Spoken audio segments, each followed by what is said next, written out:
is today's Top 5 Tuesday, and today I'm here to talk about duologies because I do think duologies are quite fun. They sometimes can be too small just because I want more story from them. They're still a nice way to expand upon like kind of a standalone. Like really with duology, they're too big to be just a standalone, but there's not enough to make them a trilogy. So that's why I think duologies are just really fun to sit right in the middle there. But let's get into my list. So number 5 on my list is the Strange the Dreamer duology with Strange the Dreamer and Muse of Nightmares by Lady Taylor, and I mean they're just gorgeous anyway. I did really enjoy this duology. Like my one concern with this series is just that I found it to be very confusing because I'll be sitting there and reading it and being like, why is this happening? What's going on? And it got so flowery at some points that I was just sitting there being like, is something actually happening right now, or is it just very descriptive? But overall, it is a very good story and it is very interesting, and I like the idea of all these different powers and like having gods in the sky and like the city of Weep, and the characters are very good. Like I love Laszlo and I love Sarai, and there's so many good characters mixed in here and are both human and God's children, and it's definitely one to pick up if you haven't given it a go. Like it is hard to get into,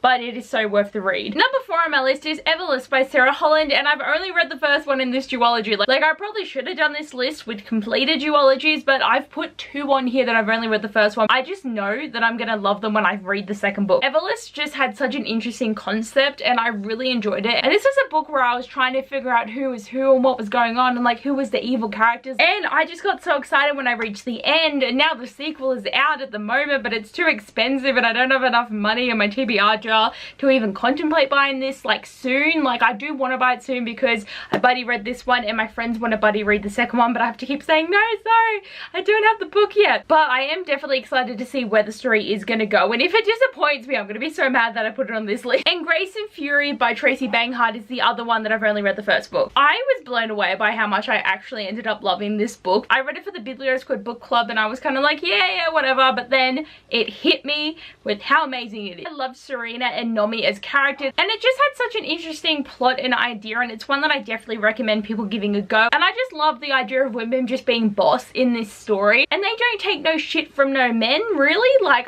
these characters are amazing and I love them. Okay, number 2 on my list is the Six of Crows duology by Leigh Bardugo. So we have Six of Crows and Crooked Kingdom, and I mean duologies just have the best stained edges. Like this is just the look, man. Like how can you not love this duology? And I mean technically this is going to be a trilogy in a couple of years I'd say, because it's going to take a while for her to write it, but at the moment we've only got the 2 books. But the reason these books are so amazing is because the 6 main characters are so different and so amazing, and I just cannot even with them because I loved following every single one of them in their perspectives and learning about these characters and watching them interact with each other. And I seriously need another book because like it ended in a way that we, you know, we could potentially get another book, but if it wasn't going to happen, you know, we can deal. But now that we are getting another book, I just need more. It's just one of my favorite duologies. Just say my dog is in here and he's having a bit of a sook because mum's outside and he's not allowed to be. So if you hear him barking in the video or sooking, he is just running around crazy. So I've got him in my room now, so hopefully he'll be calm. But number 1 should come as no shock, and that is The Wrath of the Dawn by Renee Ardier, which also includes The Rose and the Dagger, and I just cannot. This book has given me one of like my favorite ultimate ships of like ever. And Charizard is such an amazing character that like I just love her so much,